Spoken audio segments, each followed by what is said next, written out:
Fábio Dubu já disse pra gente, né, que nessa época do ano fica um pouquinho mais ansioso, é isso, Fico. Fábio? Mas já tá melhor. Me desligando, né? Porque a gente vai dando uma relaxada, ficando de férias, é bom. Tá tudo certo. Eu quero saber de você também, né? Como é que você tá se sentindo nessa reta final do ano, nesse mês de dezembro? Acontece que muitas pessoas ficam de fato ansiosas, como o Fábio Dubu disse que fica também, ou então sente um cansaço, né? O peso do ano inteiro, ansiedade, tristeza. E sabia que tem nome? É dezembrite. Não sabia, mulher? Fiquei sabendo. Dezembrite. Até porque esse balanço do ano, né, que normalmente a gente faz, as metas, algumas que não foram cumpridas, né, tudo isso gera estresse e exaustão emocional. Assunto agora, no Entre Nós.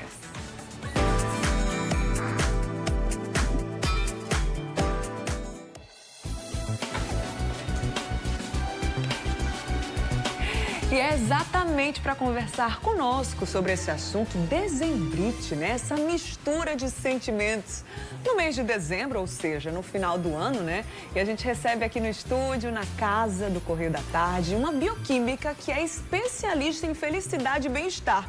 É a Milena Saavedra. É assim o sobrenome, Isso, Milena? Seja bem-vinda, viu? Boa tarde. É um prazer estar aqui. Eu sou biomédica, tá? Não é bioquímica, eu sou biomédica. Biomédica. E especialista na ciência da felicidade, né? Olha. E estou muito feliz com o convite de vocês, porque falar de dezembrite, né? A ciência é uma coisa que traz insights de como a gente poder passar com mais leveza, né? Vocês já apresentaram, falaram aí desses estados de ansiedade, de estresse, que as pessoas vivenciam nesse final de ano, né?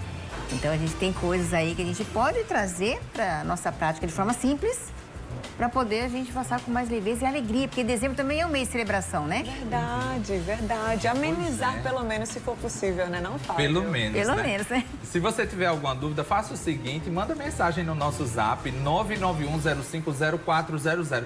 Como é que você se sente nesse mês de dezembro? Eu quero saber, povo de casa, né? Eu quero saber Vamos se é saber. comum mesmo, né? Algumas pessoas até ficam mais reclusas, preferem não ir para as festas, preferem fazer aquele balanço do ano. É um misto de emoções, né, Milena? É normal isso acontecer? É um misto de emoções, você falou muito bem, né? E a gente tem que entender que tá tudo bem.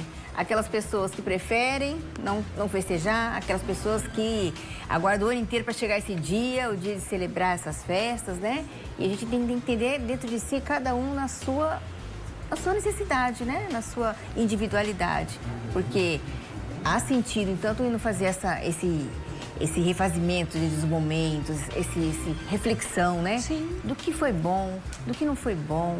A gente precisa desse momento.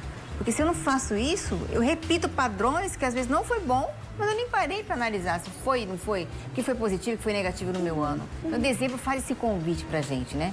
Ele tem esse papel também, né? E aí? E o ano inteiro, como é que foi, né? Essa balança, né?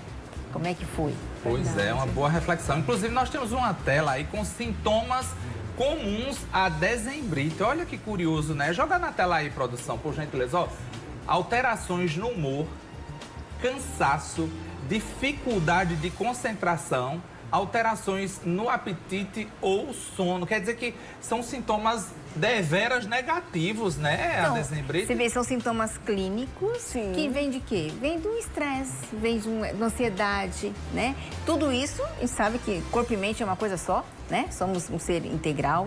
Então, tudo que reverbera o nosso pensamento tem um efeito no nosso corpo. E nesses efeitos no nosso corpo estão aí esses sintomas que você citou aí, né? A dificuldade de dormir, a dificuldade de se concentrar, né? E tudo isso vai virando um turbilhão, um turbilhão. Então, é por isso que o convite de dezembro a chamar para uma reflexão é muito importante, né? A gente não estender com isso. Porque a gente fala tanto de dezembro, final do ano, e dá a sensação de que quando virar o ano, janeiro, mudou tudo. E não vai mudar nada se a gente não fizer nada de novo, né? Isso é importante verdade. falar, né? O calendário não é mágico, O calendário né? não é Por mágico. si só. E sobre esses sintomas ainda, Milena, quando é que eles chamam a atenção e acendem o alerta de que algo não vai bem? Porque cansaço excessivo, uma certa ansiedade é comum a todos nós e em outras épocas do ano também, né? Mas o alerta a gente deve acender em que momento? O alerta é quando ele começa a ficar muito repetitivo, né? A gente vê que tá fora do normal. Porque tem gente que não dorme bem um dia, não dorme bem o outro, Sim. mas aí, se aquilo se torna uma coisa corriqueira, né? aí já vai começar a ter impactos fisiológicos, né? E isso, adoecimento, as pessoas adoecem. A gente tem que estar alerta para isso. Né? E aí é hora de ir atrás de um profissional, né? Dependendo do meu sintoma, né? Um profissional da área de saúde mental, um psiquiatra, um psicólogo, ou então, dependendo do sintoma, um profissional específico daquele sintoma, né? Que tem que ser tratado. A gente não pode normalizar isso, né? Verdade. E como é feito esse tratamento? Qual o profissional que a gente deve buscar, né, para tratar de dezembrite? Dezembrite. Então, é tão interessante, né? A criatividade, né? Dezembrite, até para o nome, né? Porque dezembrite é um termo inventado, né? Dezembrite, novembrite, já ouvi falar, eu já falei de novembrite no meu canal, que é a expectativa de chegar a dezembro. Sim. Agora estamos falando de dezembrite, que é a expectativa de viver o dezembro, como o ser humano está sempre tão acelerado, né? Tão na frente. E isso, infelizmente, tem um efeito no nosso corpo, né? Na nossa mente, na nossa rotina. Essa expectativa de que algo vai mudar, a expectativa de que, aquela reflexão de que eu fiz tantos planos e não consegui cumprir. A procura do profissional, como você disse, Fábio, ele é muito ligado ao sintoma que você tem, né? Então, tem profissionais especializados no distúrbio do sono, que podem, né, fazer boas intervenções, né? A parte da psiquiatria, às vezes, quando a coisa se torna patológica, aí tem que se medicar. Ou então, não. Porque a gente tem que entender também que dezembro, ele é um mês de reflexão. Pessoas que às vezes não tem mais aqueles entes queridos que participavam desse momento. Exato. Isso gera uma sensação de tristeza. A gente tem que entender que a tristeza é normal. Não precisa medicar para a tristeza é normal. Né? Sentir saudade dá uma sensação de tristeza e isso é normal. A gente tem que entender isso também, né? E acolher. Né? As emoções, elas chegam para a gente para serem acolhidas, né? Sem dúvida. A gente vai continuar falando sobre esse assunto, tá? Milena vai continuar com a gente.